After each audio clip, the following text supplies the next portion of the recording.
Hello students. तो आज के लेक्चर के अंदर हम देखने वाले हैं addressing mode and assembly language. ठीक है, तो लास्ट लेक्चर के अंदर हमने क्या पढ़ा था कि ऑपकोड, ऑपरेंड, वो सारी चीज़ें क्या होती है, उसके अंदर कितने बाइट्स के डेटा स्टोर हुए किए जाते हैं, रजिस्टर क्या होते हैं। ठीक है, तो इन सब के बारे में लास्ट लेक्चर के अंदर हमने पढ़ा था। ठीक है, तो वहाँ पर मैंने थोड़ी बहुत आपको असेंबली लैंग्वेज भी बताई थी। तो असेंबली लैंग्वेज के अंदर किस किस तरीके के कोड आते हैं, ठीक है, जो हम किसी भी तरीके की इंस्ट्रक्शन सिस्टम को देते हैं तो कोड के अंदर उसको कन्वर्ट कर देते हैं। उसके बाद जो भी रजिस्टर के अंदर कोड होता है वो कोड हमारे एड्रेसिंग मोड के अंदर किस तरीके से एग्जीक्यूट होता है वो देखेंगे। ठीक है, तो ये दोनों इन दोनों टॉपिक के बारे में हमें इस लेक्चर के अंदर स्टडी करना है। तो फर्स्ट ऑफ ऑल तो सीखने वाले थे हम आज के लेक्चर के अंदर असेंबली लैंग्वेज। ठीक है, तो असेंबली लैंग्वेज इस तरीके से दी जाती है, उसके सारे सिंबल यहाँ पे मैंने आपको प्रेजेंट करके दिए हुए। तो फर्स्ट ऑफ ऑल तो यहाँ पे जो भी कोड आपको ये दिए जाते हैं वो वन टाइप ऑफ एक हेक्साडेसिमल कोड के अंदर होते हैं और उसका एक सिंबल रहता है। मतलब जब भी आप इंस्ट्रक्शन दे दे तो एक सिंबल के अंदर कन्वर्ट हो जाता है और उसका जो सिस्टम है, मतलब उसको जो समझना है, सिस्टम को समझाना है, वो एक हेक्साडेसिमल कोड के अंदर मतलब बाइनरी फॉर्म के अंदर वो कन्वर्ट कर देता है। ठीक है, तो हमारे लिए उसका मीनिंग क्या हो जाता है उसका भी डिस्क्रिप्शन मैंने यहाँ पे साइड में डिस्क्रिप्शन के कॉलम के फॉर्म में यहाँ पे दिया हुआ है। ठीक है, तो यहाँ पे फर्स्ट ऑफ ऑल तो दिया गया कि सारे सिंबल हमें सिंपली समझ में आ ही जाएगी, कुछ इसके अंदर कुछ ज्यादा नहीं है। ठीक है, तो लास्ट लेक्चर के अंदर मैंने वो भी बताया था कि अगर ऑपकोड के अंदर स्टार्टिंग का जो 0 है तो इनडायरेक्ट रजिस्टर होता है, 1 होगा तो डायरेक्ट रजिस्टर होगा, मतलब वो डायरेक्ट मेमोरी में से डेटा उठाएगा, या 0 होगा तो डायरेक्ट मेमोरी में से डेटा नहीं उठाएगा, मतलब एक बीच में मेमोरी आती है जिसकी मदद से वो टेम्पररी डेटा को स्टोर करके रखते हैं। तो ये दो अलग अलग चीज थी, 0 और 1। ठीक है, तो फर्स्ट ऑफ ऑल इसकी हम कमांड यहाँ पे देख लेते हैं कि क्या होता है। तो एंड सिंबल की मदद से क्या होता है कि add memory word to accumulator, मतलब वो एक्यूमुलेटर के अंदर वो स्टोर होता है। कहाँ पे स्टोर हो रहा है वो भी यहाँ पे दिया हुआ है कि एक्यूमुलेटर मतलब वन टाइप ऑफ हमारा रजिस्टर। ठीक है, तो वहाँ पे हमने बहुत सारे रजिस्टर देखे, तो उसमें से ये एक रजिस्टर है जिसके अंदर हम डेटा को या फिर ऑपकोड को स्टोर कर सकते हैं। ठीक है, फिर है कि add memory word to x accumulator, मतलब ऐड की मदद से क्या होगा कि किसी भी तरीके के डेटा को स्टोर करवाना है या फिर कैलकुलेशन करवाना है तो उसके लिए लोड LDA, मतलब इससे लोड होता है मेमोरी के अंदर एक्यूमुलेटर के अंदर डेटा। ठीक है, फिर STA store content of accumulator in memory, मतलब स्टोर कंटेंट मतलब जो भी डेटा रहता है, जो भी कंटेंट रहता है एक्यूमुलेटर के अंदर मेमोरी के अंदर वो स्टोर करेगा। फिर है कि BUN मतलब ब्रांच अनकंडीशनली। ब्रांच अनकंडीशनल का मतलब क्या हो जाता है यहाँ पे कि जैसे कि हम रिलेशनल ऑपरेटर पढ़ते हैं कि less than, greater than, less equal to, greater equal to, वो सारी कंडीशन इसके अंदर आ जाती है। मतलब किस तरीके की ब्रांच के अंदर कंडीशन उसको लगानी वो खुद ही डिसाइड कर लेगा वहां से। ठीक है, फिर है कि BSA branch and save return address. ठीक है, तो यहाँ पे जो भी डेटा है वो सेव कर देगा और ब्रांच को कैलकुलेट भी करेगा। सेव करने के बाद उसका एड्रेस भी वो कहाँ पे स्टोर हुआ है वो भी आपको दे देगा। फिर है कि इज 0, मतलब वो 0 तो नहीं है ना, इंक्रीमेंट एंड स्किप इफ 0, मतलब 0 आएगा तो उसको क्या कर देगा वो स्किप कर देगा। तो ये सिंबल्स थे। उसके बाद है कि CLA मतलब वो एक्यूमुलेटर को क्लियर करेगा। रजिस्टर के अंदर किसी भी तरीके का डेटा पड़ा हो तो उसके अंदर नेगेटिव, पॉजिटिव, किस तरीके का डेटा एग्जैक्टली उसके अंदर स्टोर होने वाला है तो उसके लिए ये सारे कमांड सिंबल्स दिए गए। CLA मतलब क्लियर, सी CLE मतलब क्लियर। ई नाम की एक रजिस्टर रहती है, ABCDEF, और एक्यूमुलेटर इसके अलावा बहुत सारे अलग अलग रजिस्टर रहते हैं, accumulator, instruction register, data register, जो हमने कल देखा था। ठीक है, फिर है कि यहाँ पे CMA मतलब कॉम्प्लीमेंट ऑफ एक्यूमुलेटर, एक्यूमुलेटर के अंदर जो भी डेटा है उसका उल्टा, जो भी डेटा पड़ा है उसको वो उल्टा कर देगा। उसका यहाँ पे कोड भी आपको दिया हुआ है। फिर है कि CME कॉम्प्लीमेंट ऑफ ई के अंदर जो डेटा पड़ा है उसका कॉम्प्लीमेंट। फिर एक की CIR circular right SC and E, मतलब वो जितने भी बीट के अंदर डेटा रहेगा वो सर्कुलर लेफ्ट शिफ्ट या राइट शिफ्ट के फॉर्म में वो डेटा को कन्वर्ट करेगा। फिर CIL सर्कुलर लेफ्ट। फिर INC मतलब वो इंक्रीमेंट करेगा जितनी भी उसके पास इंस्ट्रक्शन रहेगी उसके हिसाब से। फिर SPA skip next instruction if accumulator positive, accumulator positive है मतलब उसके बाद ऑलरेडी इंस्ट्रक्शन के एग्जीक्यूट हो रही है तो वो क्या करेगा, नेक्स्ट इंस्ट्रक्शन को स्किप कर देगा।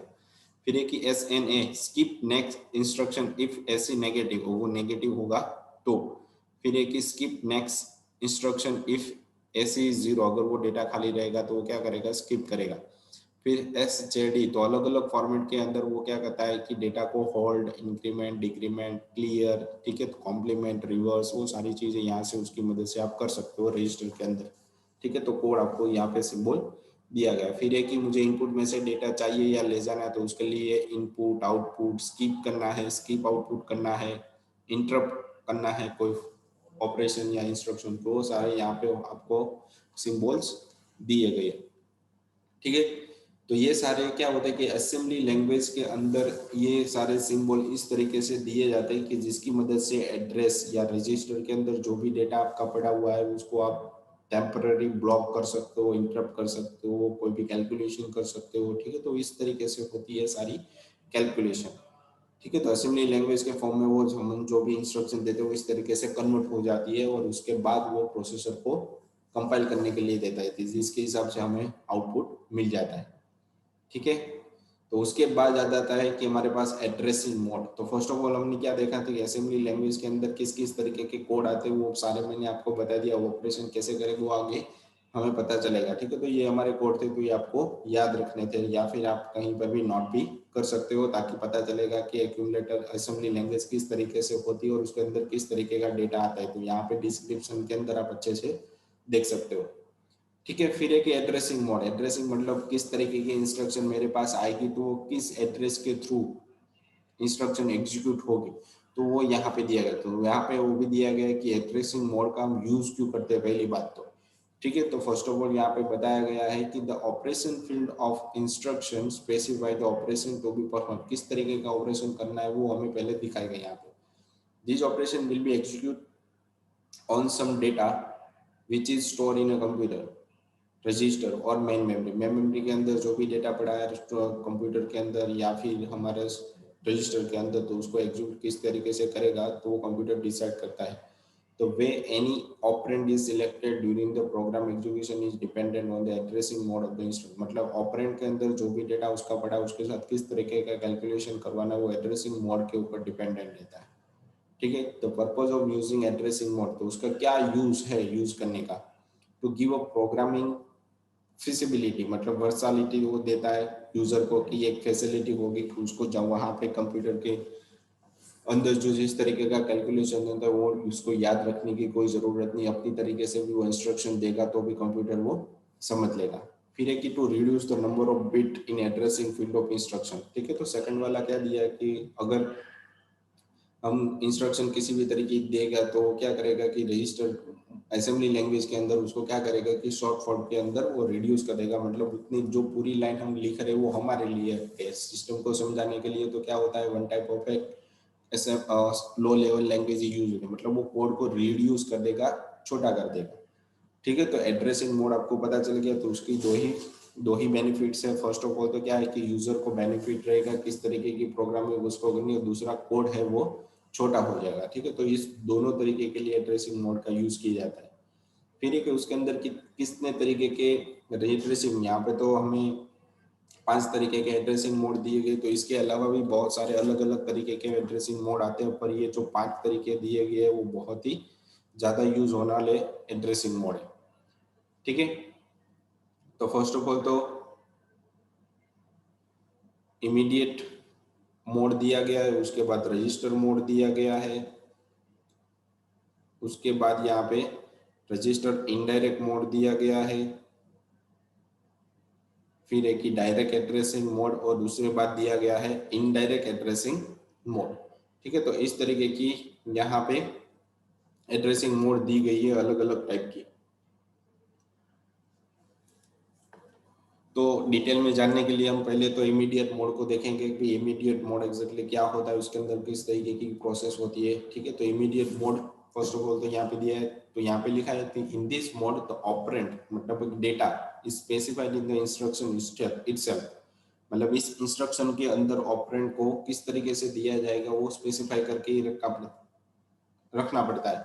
फिर है कि immediate mode instruction has N operand field rather than the address field, ठीक है। तो एड्रेस फील्ड के अलावा वो क्या करता है कि डायरेक्टली ऑपरेट के अंदर जो भी डेटा पड़ा है फील्ड पड़ी है उसको भी वो डायरेक्टली यूज करेगा, ठीक है। एग्जांपल के फॉर्म में यहाँ पे दिया गया कि ऐड नाम की जो असेंबली लैंग्वेज मतलब 7 को मुझे ऐड करवाना है, ठीक है। तो 7 यहाँ पे लिख दिया विच से add 7 to content of accumulator, मतलब एक्यूमुलेटर के अंदर 7 को वो ऐड करेगा, ठीक है। तो एक्यूमुलेटर के अंदर जो ऑलरेडी डेटा पड़ा है उसके अंदर वापस 7 ऐड हो जाएगा, तो 7 इज द ऑपरेंड हियर। तो यहाँ पे लिखा है कि ऑपरेंड मतलब 7 जो डेटा है उसको यहाँ पे बोला जाता है ऑपरेंड, ठीक है। तो इमीडिएट मोड क्या करता है कि डायरेक्टली एक्यूमुलेटर के साथ ही वो सारा कुछ कैलकुलेशन करता है, मतलब एक्यूमुलेटर के साथ ही उसका सारा कुछ परफॉर्मेंस होता है, ठीक है। तो उसके बाद है कि रजिस्टर मोड, ठीक है। तो रजिस्टर मोड के अंदर क्या दिया गया कि अलग अलग समथिंग 8 रजिस्टर हर एक सीपीयू के अंदर बाय डिफॉल्ट होते हैं। हर एक रजिस्टर की मैक्सिमम लेंथ होती है 264 केबी, ठीक है। इतनी केबी वो स्टोर डेटा को स्टोर कर सकता है। तो रजिस्टर, तो यहाँ पे लिखा है कि इन this mode the operand is stored in a resistor. तो वहां पे इमीडिएट मोड के अंदर जो भी हमारा डेटा था वो एक्यूमुलेटर के अंदर स्टोर हो रहा था, और रजिस्टर के अंदर हमारा डेटा है वो रजिस्टर के अंदर स्टोर हो रहा है, ठीक है। तो कोई भी रजिस्टर हो सकता है 8 में से ABCDEFGH में से, and this register is present in CPU. तो जैसे मैंने आपको बताया कि सारे जितने भी रजिस्टर होते हैं सीपीयू के अंदर ऑलरेडी होते हैं, वो 8 तरीके के होते हैं अलग अलग, ठीक है। फिर यहाँ पे दिया गया है instruction has the address of register where the operand is store. तो हर एक इंस्ट्रक्शन की एक एड्रेस रहती है जिसके अंदर जो भी डेटा पड़ा है वो वन टाइप ऑफ एक एड्रेस के अंदर रजिस्टर के अंदर स्टोर हो जाता है। तो इसका बेनिफिट क्या है, तो shorter instruction and faster instruction fetch, मतलब वो इंस्ट्रक्शन कोड उसकी छोटी हो जाती है और उसका वर्क है वो ज्यादा फास्ट हो जाता है।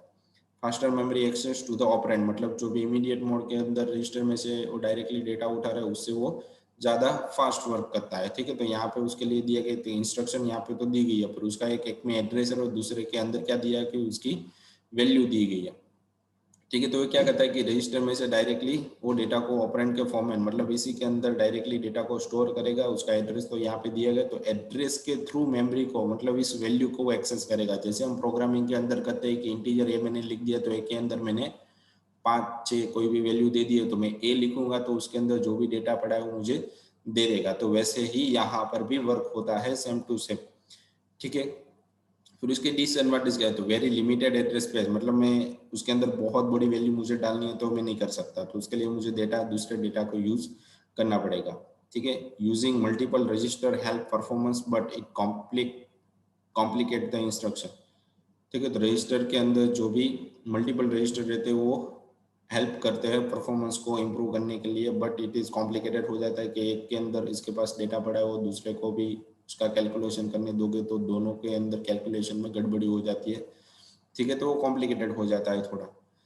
तो ये हो गया हमारा रजिस्टर मोड, ठीक है। तो इस तरीके से रजिस्टर मोड को डिफाइन किया जाता है। उसके बाद हमारे पास है यहाँ पे रजिस्टर इनडायरेक्ट मोड, ठीक है। तो यहाँ पे देखो रजिस्टर इनडायरेक्ट मतलब मेमोरी में से वो डेटा उठाएगा और रजिस्टर के अंदर वो स्टोर करेगा, ठीक है। तो यहाँ पे लिखा है कि इन this mode the instruction specify the register. तो इंस्ट्रक्शन वो रजिस्टर को पहले से ही स्पेसिफाई कर देता है कि whose content give us the address of operand is which is in memory, मतलब मेमोरी के अंदर कौन सा डेटा उठाना है और एड्रेस के अंदर स्टोर करना है, रजिस्टर के अंदर स्टोर करना है, वो पहले से ही उसको इंस्ट्रक्शन के थ्रू दिया गया है। The register contain the address of operand rather than the operand itself, मतलब वो क्या करता है कि ऑपरेंड जो डेटा पड़ा है उसको डायरेक्टली स्टोर नहीं करता, उसका जो एड्रेस है उसको स्टोर करेगा और मेमोरी के अंदर स्टोर करेगा। तो ये हो गया वन टाइप ऑफ रजिस्टर की मदद से क्या होता है कि इनडायरेक्ट, मतलब इसकी मदद से हमारा डेटा है वो मेमोरी में डायरेक्टली स्टोर होता है। तो रजिस्टर इनडायरेक्ट मतलब क्या हो गया कि मेमोरी के अंदर मुझे कभी भी डेटा को स्टोर करवाना है तो मैं यहाँ पे रजिस्टर इनडायरेक्ट मोड का यूज करूंगा, ठीक है।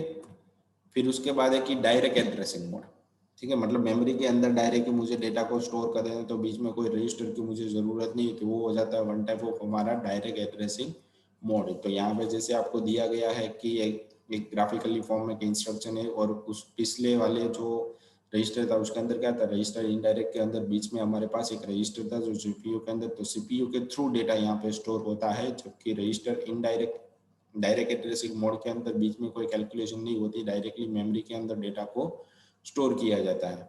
In this mode effective address of the operand is present in instruction itself, मतलब जो भी हमारा इंस्ट्रक्शन है उसके अंदर ही उसका एड्रेस स्टोर रहता है। Single memory reference to access data, मतलब उसको एक ही मेमोरी एड्रेस दी जाती है कि डेटा को स्टोर करने के लिए।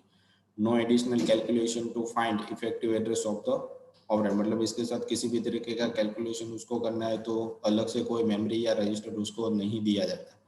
ठीक है, तो ये डायरेक्ट एड्रेसिंग मोड हो जाएगा, मतलब किसी भी तरीके की कोई कैलकुलेशन नहीं करनी, हमें डायरेक्टली मेमोरी में डेटा स्टोर करवाना है तो हम क्या यूज करेंगे, डायरेक्ट एड्रेसिंग मोड। तो इस तरीके से उसकी इंस्ट्रक्शन मेमोरी के अंदर स्टोर होती है। ठीक है, फिर एक ही इनडायरेक्ट एड्रेसिंग मोड। ठीक है, तो इनडायरेक्ट एड्रेसिंग मोड के अंदर क्या यूज करते हैं, हम पॉइंटर यूज करते हैं। ठीक है, तो ये क्या करता है कि जो भी हमारा डेटा है वो एक वेरिएबल के अंदर स्टोर तो है ही, पर हम उसको क्या करेंगे, नेक्स्ट पॉइंटर के अंदर उसका एड्रेस है वो यहाँ पे स्टोर करेगा और उस एड्रेस के थ्रू हम उस वैल्यू को चेंज कर सकते हैं। ठीक है, तो ये इनडायरेक्ट हो गया, मतलब वेरिएबल तो पड़ा है उसके अंदर जो भी डेटा है, पर दूसरे वेरिएबल की मदद से ओरिजिनल डेटा को हम चेंज कर सकते हैं। तो ये इनडायरेक्ट एड्रेसिंग मोड भी यहाँ पे बोल सकते हैं। In this mode, the addressing field of instruction give the address where the effective address is stored in a memory। ठीक है, तो इफेक्टिव एड्रेस जो भी हमारा पड़ा है वो मेमोरी के अंदर ही रहेगा और उसको जो इनडायरेक्ट एड्रेस पॉइंट कर रहा होगा वो भी हमारा मेमोरी के अंदर ही पड़ा होगा वेरिएबल। तो उस वेरिएबल को इंस्ट्रक्शन के पास डायरेक्टली एक्सेस करने के लिए उसका एड्रेस के थ्रू एक्सेस कर सकते हैं, जो भी उसके पास डेटा पड़ा है उसको। This slow down the execution, मतलब एक के बाद दूसरा दूसरे के बाद रही है, तो ये इंस्टेंट यहाँ पे हमारी जो प्रोसेस है वो बहुत ही एग्जीक्यूशन है वो बहुत ही स्लो हो जाता है। As this include multiple memory lookup to find the operand, मतलब बहुत बार उसको क्या करना पड़ता है, अलग अलग मेमोरी में से लुकअप लगाना पड़ता है तभी उसको वो डेटा मिलता है। तो इसके अंदर बहुत ही लैग, बहुत ही स्लो चलेगा ये। ठीक है, तो इनडायरेक्ट एड्रेसिंग मोड, तो इतने तरीके के हमारे पास एड्रेसिंग मोड रहता है। ठीक है, तो आपको पता चला होगा कि जो भी हम डेटा या वेरिएबल बनाते हैं या फिर इंस्ट्रक्शन देते हैं वो इस 5 तरीके के अंदर मेनली 90% तो इस पांचों का ही यूज होता है कि किस तरीके की मुझे कैलकुलेशन करवानी है तो कौन से एड्रेसिंग मोड की मुझे जरूरत पड़ेगी। ठीक है, तो ये 5 तरीके बहुत ही ज्यादा यूज होते हैं। उसके बाद आ जाता है हमारे पास इंस्ट्रक्शन साइकिल, मतलब जिस तरीके की भी इंस्ट्रक्शन दूंगा तो वो प्रोसेस किस तरीके से होगी। ठीक है, तो उसका कैलकुलेशन यहाँ पे दिया गया है कि instruction cycle also known as a fetch decode execute cycle, मतलब डेटा को फैच करेगा, उसको कन्वर्ट करेगा और उसके साथ जो भी प्रोसेस करनी है वो देगा और उसको आउटपुट के अंदर भेज देगा। तो ये साइकिल होगी। Fetch decode execute cycle is the basic operational process of a computer, मतलब किसी भी तरीके की इंस्ट्रक्शन मिलेगी तो उसको किस तरीके से कैलकुलेशन करवाना है। ठीक है, उस किस तरीके से उसकी साइकिल चलती है तो वो फैच डिकोड और एग्जीक्यूट के फॉर्म में चलती है। फिर है कि this process is repeated continuously by CPU from boot up to shut down the computer, मतलब जब तक ये सीपीयू है या फिर पीसी वो बंद नहीं होता तब तक ये जितनी भी उसके पास इंस्ट्रक्शन आती है या फिर बैकग्राउंड में जो भी उसको इंस्ट्रक्शन दी जाती है, क्योंकि वो सारी प्रोसेस जब तक पीसी है या फिर सीपीयू शट डाउन नहीं होता तब तक ये इंस्ट्रक्शन साइकिल ऑलवेज चलती ही रहती है, ये कभी भी बंद नहीं होती। ठीक है, फिर है कि the following are the step that occur during in instruction, मतलब इंस्ट्रक्शन साइकिल के दौरान कितनी इंस्ट्रक्शन चलती है। तो फैच पहले तो चलती है कि फैच इंस्ट्रक्शन, मतलब इंस्ट्रक्शन को हमें पहले तो फैच करवाना है, फिर डिकोड करना है, फिर रीड द इफेक्टिव एड्रेस। ठीक है, read the effective address and execute the instruction, मतलब इंस्ट्रक्शन को एग्जीक्यूट करवाना। पहले तो क्या होगा, फैच, डिकोड, रीड करेगा उसको और उसको एग्जीक्यूट करना चालू करती है। ये चारों प्रोसेस हम डिटेल में समझते हैं। तो फर्स्ट ऑफ ऑल आ जाते हैं हमारे इंस्ट्रक्शन साइकिल के पोर्शन के अंदर। तो फर्स्ट है फैच इंस्ट्रक्शन, जिसकी मदद से हमारा जो भी डेटा है, जो भी हम इंस्ट्रक्शन देते हैं वो कहाँ पे स्टोर होते। तो इसके पहले लेक्चर के अंदर मैंने जितने भी रजिस्टर थे वो आपको बताए थे। तो हर एक रजिस्टर का अलग अलग वर्क रहता है। The instruction is fetched from memory address that is stored in program counter, मतलब जो भी मेमोरी एड्रेस के मेमोरी के अंदर जो भी इंस्ट्रक्शन पड़ी रहती है उसको वो पहले क्या करेगा कि प्रोग्राम काउंटर के थ्रू मेमोरी में से फैच करेगा and stored in the instruction register, मतलब आयर के अंदर वो इंस्ट्रक्शन रजिस्टर के अंदर डेटा को स्टोर करेगा। At the end of fetch operation PC is मतलब प्रोग्राम काउंटर नाम का जो रजिस्टर वो इंक्रीमेंट हो जाएगा 1 and it then point to the next instruction to be executed, मतलब जो भी नेक्स्ट इंस्ट्रक्शन है उसको रीड करने के लिए वो प्रोग्राम काउंटर हर बार एक एक बढ़ाता रहेगा जितनी भी उसके पास इंस्ट्रक्शन बैकग्राउंड में लोड होती है उसके हिसाब से। ठीक है, तो इस तरीके इन दोनों रजिस्टर का काम होता है इंस्ट्रक्शन को फैच करने का मेमोरी में से, और किस तरीके से उसकी हर एक इंस्ट्रक्शन को रन करना है वो सारा डिसाइड ये दोनों रजिस्टर के थ्रू होता है। फिर एक decode the instruction, the instruction in the instruction register is execute by decoder, मतलब उसके अंदर क्या दिया गया है कि वन टाइप ऑफ डिकोडर दिया गया है जिसकी मदद से किसी भी तरीके के इंस्ट्रक्शन उसको मिलेगी तो कैलकुलेशन किस तरीके से होगा उसको मतलब उसको 0101 फॉर्मेट के अंदर किस तरीके से कन्वर्ट किया जाएगा वो डिकोड करते टाइम हम पता चलेगा। फिर एक रीड द इफेक्टिव एड्रेस, मतलब कौन से एड्रेस के अंदर हमारी जो इंस्ट्रक्शन है उसको रीड करवाना है, कैलकुलेट करवाना है, तो वो रीड द इफेक्टिव साइकिल के अंदर फाइंड आउट होगी। If the instruction has an indirect address तो effective address is read from the memory, मतलब जैसे हमने अभी एड्रेसिंग मोड जितने भी ऊपर थे वो पढ़े थे। ठीक है, तो उसके अंदर कौन सा एड्रेसिंग मोड इफेक्टिव रहेगा इंस्ट्रक्शन को कैलकुलेट करने के लिए वो मेमोरी में से ही डिसाइड होके आता है।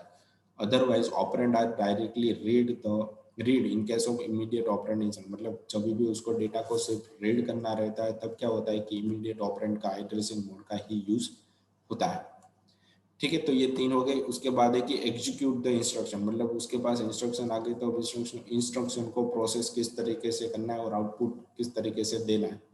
ठीक है, तो यहाँ पे उसके लिए कंट्रोल यूनिट का यूज किया जाता है। The control unit passes the information in the form of control signal to the functional unit of CPU, मतलब सीपीयू के पास जो फंक्शनल यूनिट रहता है उसको वो कंट्रोल सिग्नल के थ्रू इन्फॉर्म करेगा कि इस इंस्ट्रक्शन को अभी उसको रन करवाना है। The result generated is stored in a main memory, मतलब जो भी इसके पास कंट्रोल यूनिट के पास जो भी कैलकुलेशन रन होगा वो स्टोर करने के लिए उसके पास मेन मेमोरी रहती है, वो सेंड टू द आउटपुट है, मतलब मेन मेमोरी में से वो आउटपुट के अंदर आउटपुट डिवाइस रहता है वहां पर वो आउटपुट को भेज देगा। The cycle is then repeated by fetching the next, मतलब जो साइकिल है फिर से रिपीट होगी कि डेटा को फैच किस तरीके से करवाना है, उसके बाद किस तरीके से उसको कैलकुलेशन करवाना है और वापस उसको रीड और एग्जीक्यूट किस तरीके से करवाना है, तो ये साइकिल वापस रिपीट होगी। ठीक है, तो ये हो जाती है हमारी इंस्ट्रक्शन साइकिल।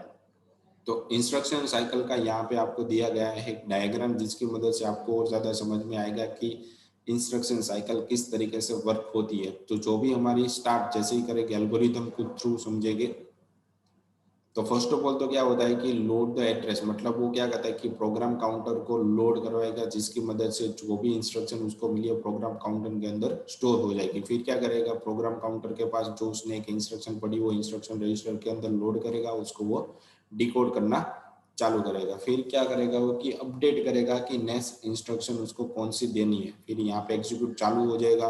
सर्विस अगर इंटरप्ट हो गई तो क्या करेगा कि वापस वो रिपीट करेगा इस प्रोसेस को।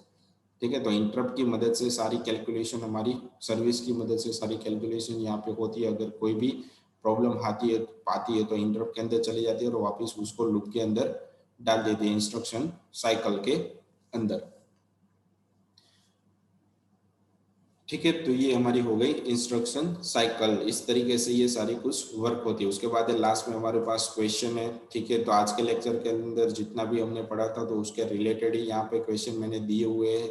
ठीक है, तो ये आपको अच्छे से हमारी जो एप्लीकेशन है उसके अंदर आपको सबमिट कराना है ताकि आपकी अटेंडेंस सही तरीके से हो जाए। ठीक है, तो आज का लेक्चर बहुत ही ज़्यादा अच्छा था क्योंकि इसके अंदर एड्रेसिंग मोड, असेंबली लैंग्वेज, इन सब का एक मिक्सअप हमें देखा। ठीक है, तो आगे भी इसकी बहुत सारी अलग अलग डिटेल के अंदर आर्किटेक्चर उसका स्ट्रक्चर रहेगा तो वो भी हम देखने वाले। ठीक है, तो आज के लेक्चर के लिए इतना ही था। Thank you.